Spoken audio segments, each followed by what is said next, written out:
싸우고 여러분과 똑같은 성정을 가지고 있는 똑같은 사람임을 여러분에게 솔직히 고백합니다. 그래서 저는 때때로 어떤 분이 성도님들이 자기의 흠을 나눌 때면 저도 똑같이 말합니다. 저도 똑같아요. 저도 와이프한테 싸우고요, 와이프하고도 싸우고 아이들하고도 소리 지르는 그러한 못된 사람입니다. 솔직히 늘 기도가 잘 되는 느낌은 저도 없어요. 철학에서 여러분 성령 충만하고 기도하면 다 이루어지는, 그렇지 않아요. 때때로 저도 믿음 없는 기도를 드립니다.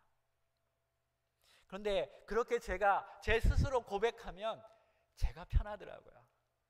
제가 하나님 앞에 편해요. 제가 하나님께 나아가는데 솔직하고 편하고 자연스럽습니다. 또한 성도들에게도 자연스럽습니다. 그래서 저는 설교도요, 목소리를 쫙 깔면서 설교를 하지 않습니다. 거룩하게 보이기 위해서. 이게 제 자신의 모습이 아니기 때문입니다. 여러분, 제가 여러분을 변화시키는 것이 아니라 우리 안에 있는 성령님이 여러분 각각을 변화시키는 줄 믿습니다. 저의 외적인 모습에 여러분이 변하는 것이 아니라 저의 진실이, 또 우리 안에 진실이 고백되어질 때 저는 성령님께서 우리 각 사람을 변화시키시고 회복시키시고 힐링하시고 거룩하게 만드실 줄로 믿습니다. 저는 솔직히 암 환자들과 함께 기도할 때 힘들지만 최선을 다해서 기도합니다.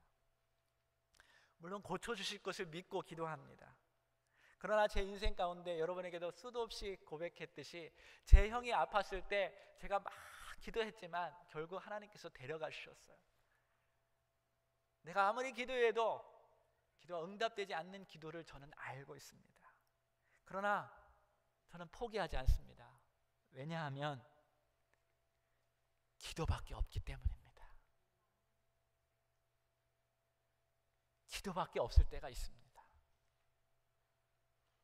그러나 그렇게 간절히 포기하지 않고 기도할 때 하나님께서 때때로 기가 막힌 방법으로 응답하시는 것을 경험하게 됩니다. 기가 막힌 방법으로 환난 속에서 나를 건지시고 의의 길로 인도하시는 것을 경험하게 됩니다. 제 아내가 고통 가운데 있을 때 하나님이 치유하시는 방법들을 보시면서 얼마나 하나님께서 인도하시는지 경험하게 되었습니다. 또한 성도들 가운데 신방할 때 목사님의 기도 속에서 정말 하나님 저에게 회복되고 제가 다시 한번 문제가 해결되는 것을 고백합니다. 이런 얘기를 제가 상당히 많이 들었어요. 그래봐도요. 솔직히 사실 간간히 들었습니다.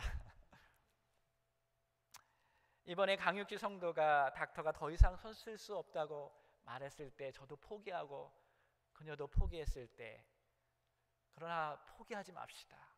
또 기도합시다. 우리는 간절히 기도했습니다.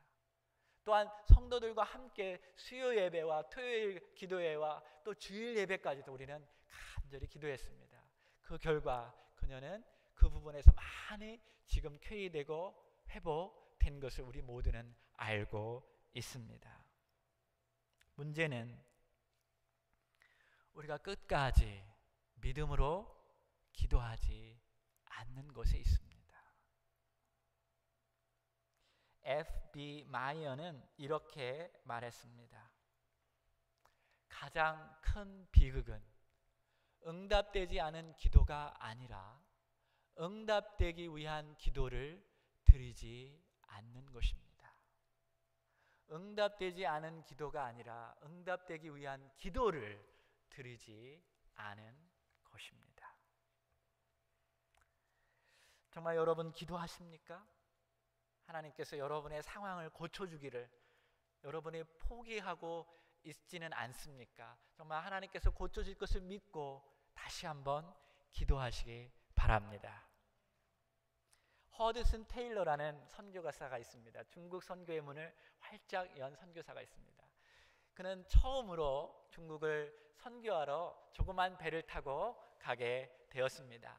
이 말라이 페니슐라와 수마트라 섬 사이로 배가 지나가는데 갑자기 바람이 불지 않았습니다. 그래서 선장이 이 허드슨 테일러가 있는 방에 들어가서 문을 두드렸습니다. 테일러, 우리 선교사님, 테일러 선교사님, 갑자기 바람이 불지 않습니다.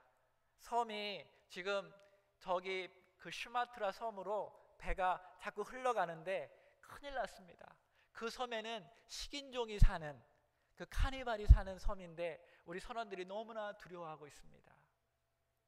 선교사님, 제발 우리를 위해서 기도해 주십시오. 당신은 하나님을 믿는다고 하니 기도해 주십시오. 그때 그 선교사가 그 이야기를 듣고 이렇게 대답했습니다. 선장님, 알겠습니다. 제가 기도하겠습니다. 당신은 나가서 빨리 그 배에 돛을 올리고 기다리시기 바랍니다. 그래서 이 선장이 다시 말했습니다. 아니 선교사님, 지금 바람 한 점도 없는데 제가 돛을 올리려고 하면 선원들이 저를 미쳤다고 할 것입니다. 어찌 그것이 가능한 일입니까? 선교사는 계속 말했습니다. 그래도 믿고 돛을 올리십시오. 그래서 결국은 그 얘기를 듣고 선장이 돛을 올리기 시작했습니다. 그리고 45분 후에 다시 선장이 허드슨 있는 방으로 들어와서 문을 두드렸습니다. 선교사님, 선교사님, 그러면서 무릎을 꿇으면서 그에게 말하기를, 이제 더 이상 선교사님 기도하지 않아도 됩니다. 우리가 원하는 바람보다 더 큰 바람이 일어나서 지금 배가 잘 운행되고 있습니다. 여러분, 고난 중에 있습니까? 여러분, 기도의 돛을 올리시기 바랍니다. 믿음으로 기도하시기 바랍니다. 지금 아무런 현상이 여러분에게 보여지지 않습니까? 믿음을 가지고 하나님께서 모든 것을 고쳐주시고 우리의 삶을 고쳐주시고 인도하실 줄 믿고 기도하시기 바랍니다. 병든 자가 있습니까? 기도하십시오. 하나님께서 치료하는 능력을 주실 줄로 믿습니다. 하나님은 힐링 파워를 가지고 계십니다. 우리가 고난당할 때 하나님께서는 그 고난의 기도를 들으시고 응답하실 줄로 믿습니다. 병들 때 기도하십시오. 무엇보다도 죄 속에 빠져 있을 때 하나님께 매달리고 기도하십시오. 의인의 간구가 역사하는 힘이